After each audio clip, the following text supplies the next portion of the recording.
This is Titan II, the largest and most powerful missile weapon system ever deployed by the United States. Titan II helped defend our country during the Cold War, from 1963 until 1986.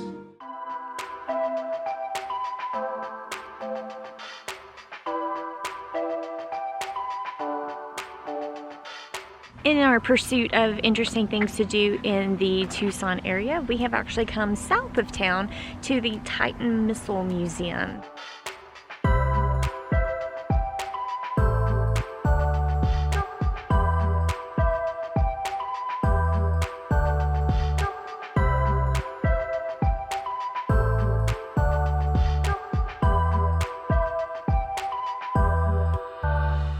We purchased our tickets and then passed the time before the noon tour by viewing exhibits in the museum.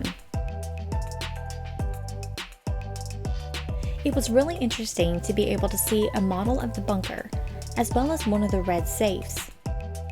This is what would have held the launch codes that the commander and the deputy would have verified before launching one of the missiles toward an unknown target.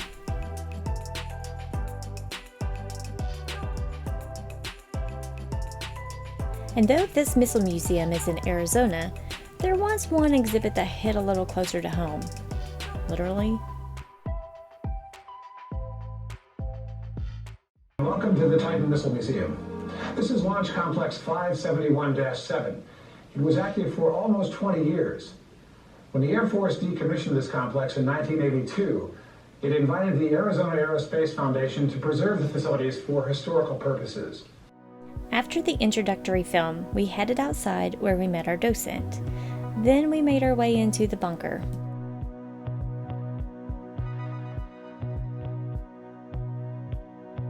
We learned about the construction of the bunker as well as how those manning the station would have gotten in and out.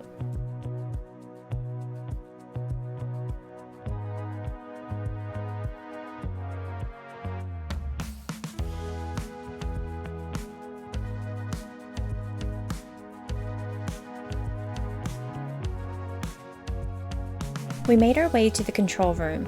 Now, before going any further, it's really important to note that all of these items are authentic.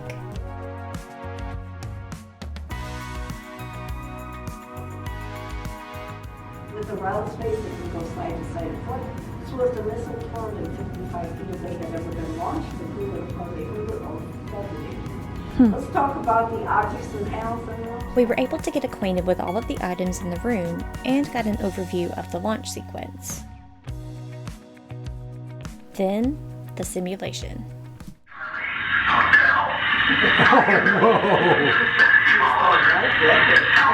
Yeah, too fast. Message would have been repeated. We would have swapped books to verify we copied exactly the same. Whoa. Yes, yeah. I'll take that. That was a radio. Characters are EH, Apple Hotel. Open the card for Apple Hotel. Take out the remaining characters, verify that you had a match on all of them. If indeed that were the case, then you knew that you had a valid launcher. Second part of the message dealt with the launch reference time. Crew would calculate the exact launch time, write in grease pencil Z-time across. Also, we've already taken the keys out of the safe. I've got a key here. Captain Bob has a key right there. They're located about 6.5 feet apart, spring load to the off position like the starter on older automobiles. So unless you're someone like LeBron James, it takes 2 people to turn the keys a quarter turn to the right within 2 seconds of each other, holding them for 5 seconds to enable the missile to lift off. Once the keys are turned, it's like framed right. We're going to get the loud Claxton and the fire in the base. We have liftoff yet, Commander? Yes. Excellent. That was really good.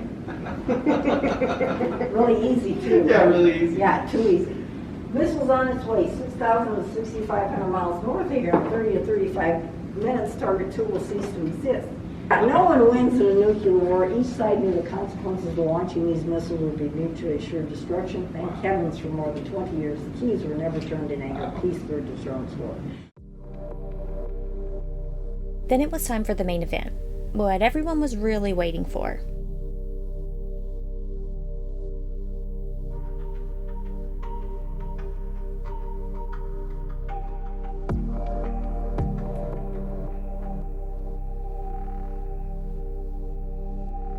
103 feet of metal and might. The Titan II was the largest operational land-based nuclear missile ever used by the United States. The missile would have held one W-53 warhead with a yield of 9 megatons. This missile is inert. It has neither a warhead nor fuel, which allows it to be safely displayed to visitors. In accordance with the U.S.-USSR agreement, the silo doors are permanently blocked from opening more than halfway. The dummy re-entry vehicle that you see, mounted on the missile, has a prominent hole cut in it to prove that it is inert.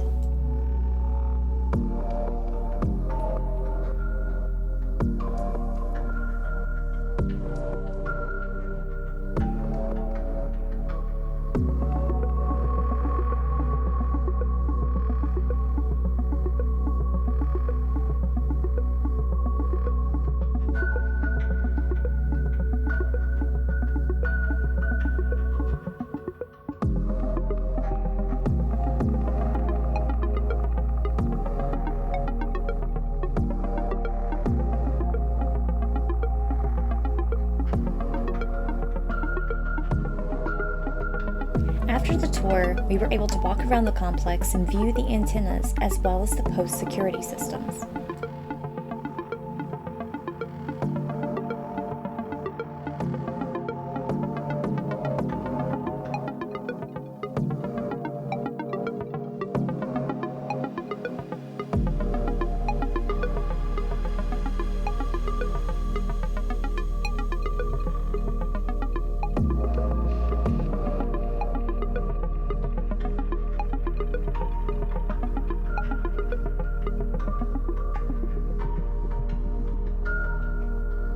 We tried to get a view of the missile from above, but the glare made it a little difficult.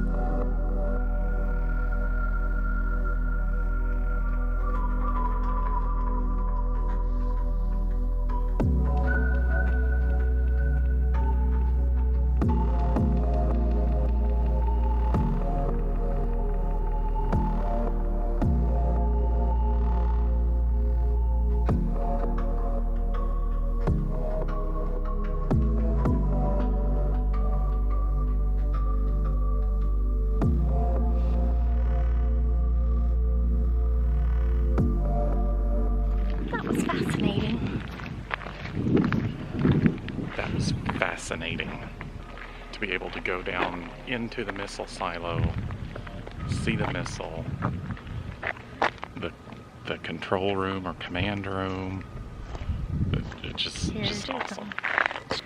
One thing I learned today, well, I learned lots of things today, but one thing, since we're from Arkansas, I did not realize, of course I knew about the missile mishap in Damascus, but did not realize that there are multiple other sites. There are 18 sites in that area that I didn't even know about.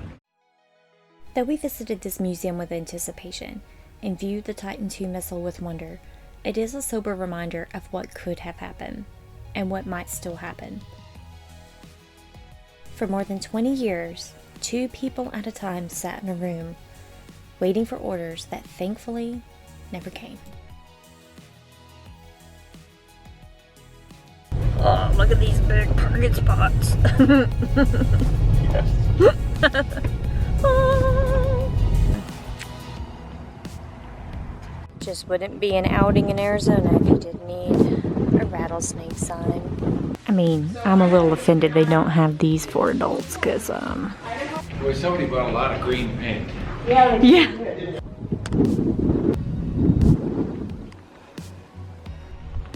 Look. What do you think? Pretty awesome.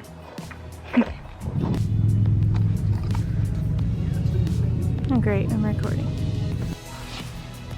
Jon Snow Foundation. You know nothing.